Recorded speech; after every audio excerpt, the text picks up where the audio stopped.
2014 সালের সফরে আমরা we are hoping for this and that and অনেক কিছু বেশ কিছু হলো, but we are not happy.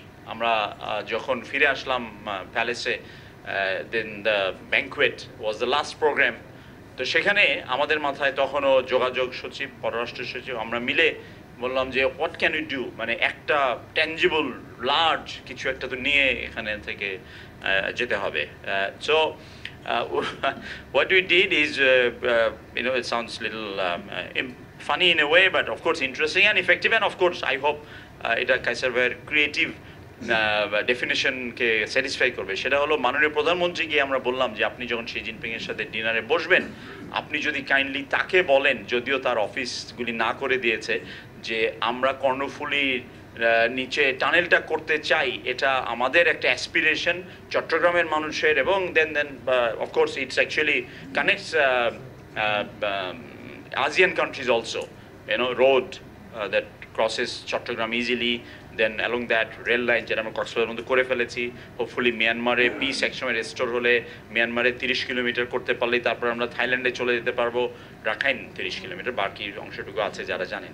তো এই অবজেক্টিভ থেকে তাকে যখন মাননীয় প্রধানমন্ত্রীকে যতটুকু আমরা ব্রিফ করলাম, and the very interesting thing is, যখন সেকেন্ড সার্ভিং বা থার্ড সার্ভিং হচ্ছে, তখন মাননীয় প্রধানমন্ত্রী ইশারা করে আমাদেরকে ডাকলেন। সো আমরা সকলে মিলে তো আর তখন ফর্মাল একটা এনভায়রনমেন্টে উঠে চলে যাওয়া যায় না।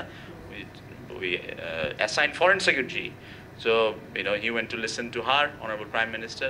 Then at the same time দেখলাম শি জিনপিং আরেকজনকে ডেকে আনলেন, কানে কানে দুইজনের মানুষকে কিছু একটা বললেন, এবং তারা সবাই ডিনার ফেলে তুলে দৌড় সেখান থেকে আমরা সবাই।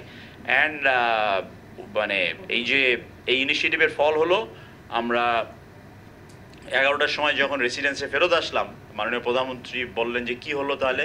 বললাম যে আপনার কথায় কাজে দিয়েছে, তারা চুক্তিটা করবে। কখন করবে? অনেক রাত হয়ে যাবে। আই এম সরি যে I am sharing personal ones. উনি বললেন যে রাত যতটাই হোক আমাকে ডাকবা, আমার এখানে এসে সাইন করো। We went to her residence at 2:30 in the morning, এবং সেখানে আমরা সাইন করেছিলাম, এবং মাননীয় প্রধানমন্ত্রীর বেডরুমে যে চকলেটগুলি রাখা ছিল সেটাকে আমরা সেদিন সেলিব্রেট করেছিলাম।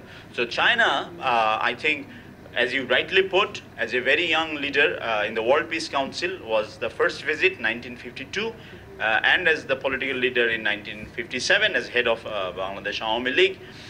চায়না যে রেসপেক্ট দেখিয়েছেন চৌ এন লাই, মাও জেদাং, সেটার কন্টিনিউটি কিন্তু আমরা দেখেছি। যদিও একসময় এটা মিথ ছিল, যেমনটি ছিল মিডল ইস্টে, যে আওয়ামী লীগের সাথে এই দেশ বা এই রিজিয়নের সম্পর্কগুলি বোধহয় ভালো না, বিশেষ করে আমরা যখন যুদ্ধ অপরাধী, মানবতা বিরোধীদের বিচারগুলি করছিলাম। তো এই সব ধারণাকে ভ্রান্ত প্রমাণ করে বঙ্গবন্ধু কন্যা বাংলাদেশকে এই সকলের সাথে বন্ধুত্বের বিষয়টিকে একটি নতুন উচ্চতায় নিয়ে গেছেন, and there are physical embodiment of that dictum of foreign policy, friendship to all malice towards none. তো এটার উপরে নির্ভর করে আমরা প্রত্যাশাত সামনের দিনে অবশ্যই আরও অনেক কিছু করতে পারি।